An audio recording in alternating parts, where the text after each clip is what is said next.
पिछली कड़ी में हम चर्चा कर चुके हैं कि जब अकबर ने जालंधर से दिल्ली की ओर बढ़ना आरंभ किया तो हेमू ने भी अपनी सेना को पानीपत के मैदान की तरफ बढ़ाया। उसने अपना तोपखाना सबसे आगे भेज दिया क्योंकि तोपखाने की गति बहुत धीमी थी। हेमू अपनी जीत के प्रति इतना आश्वस्त था कि अपने हाथियों को मक्खन खिलाता हुआ पानीपत की ओर अग्रसर हुआ। उधर बैराम खां द्वारा भेजे गए अग्रिम मुगल दस्ते के सेनापति अली कुली खां ने हेमू का तोपखाना छीन लिया। इससे महाराज हेमचंद्र के माथे पर चिंता की लकीरें प्रकट हुईं। आगे बढ़ने से पहले हमें इस बात पर विचार करना चाहिए कि क्या सचमुच ही अली कुली खां शैबानी में इतना दम था कि वह हेमू का तोपखाना बिना किसी प्रतिरोध के छीन ले। हमें यह नहीं भूलना चाहिए कि यह वही अली कुली खां शैबानी था जिसे हुमायूं ने संभल का गवर्नर नियुक्त कर रखा था और जो हेमू द्वारा ग्वालियर से आगरा के लिए प्रस्थान करने की सूचना पाकर ही संभल से भाग खड़ा हुआ था। वह हेमू से कोई युद्ध करने की हिम्मत नहीं कर सका था। दर्शकों को यह भी स्मरण दिलाना उचित होगा कि यह वही अली कुली खां शैबानी था जो दिल्ली के गवर्नर तारदी बेग खां और आगरा के गवर्नर इस्कंदर खां उजबेक के साथ मिलकर तुगलकाबाद में हेमू की सेना से लड़ा था और वहां से भी थोड़ी देर बाद ही युद्ध के मैदान से भाग छूटा था। आज उसी अली कुली खां शैबानी में अचानक ही इतनी ताकत कैसे आ गई थी कि उसने महाराज हेमचंद्र का तोपखाना बिना किसी प्रतिरोध के छीन लिया। चूंकि आगे का इतिहास मुगलों की जीत से जुड़ा हुआ है, इसलिए किसी भी इतिहासकार ने इस बात पर विचार नहीं किया कि महाराज का तोपखाना छिन गया था या गद्दार अफगानों द्वारा मुगलों को समर्पित कर दिया गया था। वस्तुतः यह इतिहास की एक जटिल गुत्थी है जिस पर भारतीय इतिहासकारों ने बिल्कुल भी विचार नहीं किया है। अबुल फजल ने लिखा है कि हेमू के तोपखाने का नेतृत्व मुबारक खां तथा बहादुर खां नामक अफगान सेनापति कर रहे थे। वस्तुतः अफगानों ने इस युद्ध में महाराज हेमचंद्र के साथ छल किया था। इस बात की संभावना प्रबल है कि मुबारक खां तथा बहादुर खां ने जानबूझकर हेमू के तोपखाने पर अली कुली खां का अधिकार करवा दिया था। इस कथन की सत्यता आगे की घटनाओं से स्वतः सिद्ध हो जाएगी। अली कुली खां शैबानी द्वारा महाराज हेमचंद्र का तोपखाना छीन लिए जाने के 2 सप्ताह बाद इधर से महाराज हेमचंद्र की सेना और उधर से खानका बैराम खां की सेना पानीपत के मैदान में आमने सामने हुई।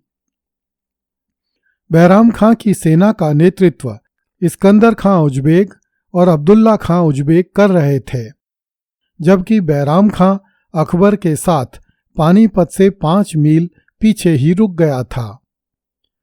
बैराम खां न तो स्वयं युद्ध के मैदान में जाना चाहता था और न अकबर को युद्ध के मैदान में ले जाना चाहता था। कारण स्पष्ट था कि हेमू की सेना इतनी बड़ी थी कि बैराम खां 14 साल के बालक अकबर को युद्ध के मैदान में ले जाकर किसी भी तरह का खतरा मोल नहीं लेना चाहता था। उधर महाराज हेमचंद्र ने तोपखाना छिन जाने के बाद अपना पूरा ध्यान हस्ती सेना पर केंद्रित किया। उसने हाथियों को जिरह बख्तर पहनाए और उनकी पीठों पर बंदूकची बैठाए। सेना के दाहिनी ओर अफगान लड़ाकों का सेनापति शादी खां मसवानी और बाईं ओर अपने भांजे रमैया को नियुक्त करके महाराज हेमचंद्र सेना के मध्य भाग में आ डटा। अबुल फजल ने लिखा है कि हेमू ने 500 बड़े बड़े हाथी अपने साथ लिए जो ऊंची ऊंची इमारतों का विध्वंस कर सकते थे और मजबूत पेड़ों को उखाड़ सकते थे। हेमू स्वयं एक ऊंचे हाथी पर सवार था जिसका नाम हवाई था। इस हाथी का महावत कायम खां एक अनुभवी व्यक्ति था। इस लड़ाई में हेमू के पास कितने हाथी थे, इस विषय में अलग अलग संख्या मिलती है। अबुल फजल ने हेमू के हाथियों की संख्या 500 लिखी है। बदायूनी ने 1500 लिखी है तथा राहुल सांकृत्यायन ने एक जगह 1000 और दूसरी जगह 1500 लिखी है।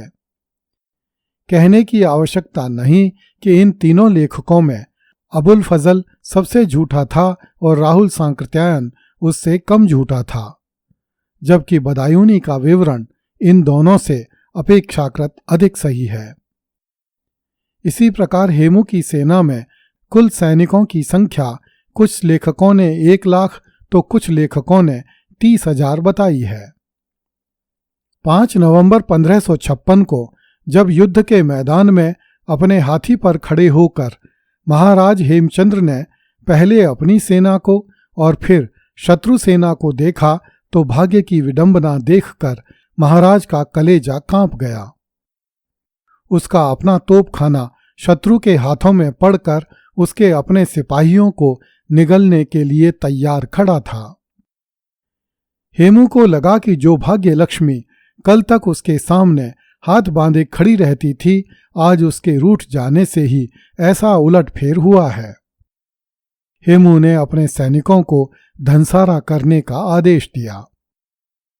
मुल्ला अब्दुल कादिर बदायूनी ने अपनी पुस्तक मुंतखब उत तवारीख में लिखा है कि जिन अफगानों को हेमू ने जागीरें और धन का लालच देकर अपनी ओर किया था, वे हेमू द्वारा स्वयं को दिल्लीधीश्वर घोषित किए जाने तथा दिल्ली पर से मुसलमानों का राज्य छिन जाने से दुखी थे।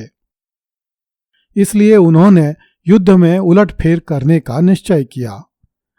भले ही यह उलटफेर अफगानों के स्वयं के लिए भी विनाशकारी था। मुल्ला अब्दुल कादिर बदायूनी की इस बात से सहज ही अनुमान लगाया जा सकता है कि इस युद्ध में अफगान नेता शादी खां मसवानी की भूमिका संदिग्ध थी। अफगानों की इस गद्दारी से महाराज हेमचंद्र की व्यूह रचना कमजोर हो गई।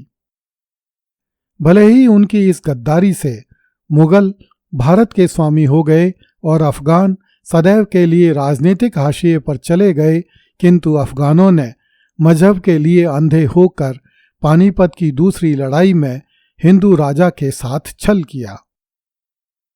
दूसरी तरफ मुगलों ने अपनी सेना के 3 भाग किए। मुगल सेना का मुख्य भाग सामने से अफगानों की ओर बढ़ा और 2 छोटे छोटे भाग दाएं और बाएं पार्श्व से चढ़ आए। इस प्रकार मुगल सेना ने इस बार भी तूलगमा पद्धति का प्रयोग किया।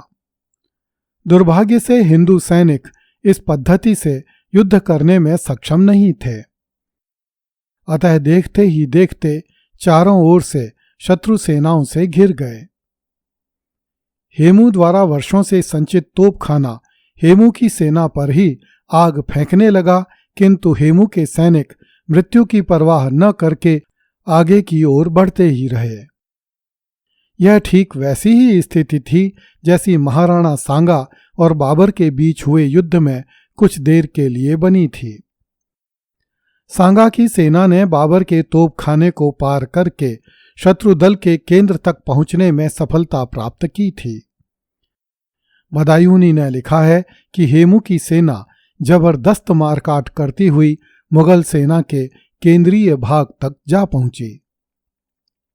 अगली कड़ी में देखिए, महावत ने महाराज हेमचंद्र से धोखा करके उसे शत्रु को सौंप दिया। कृपया इस चैनल को लाइक, सब्सक्राइब एवं शेयर करें। धन्यवाद।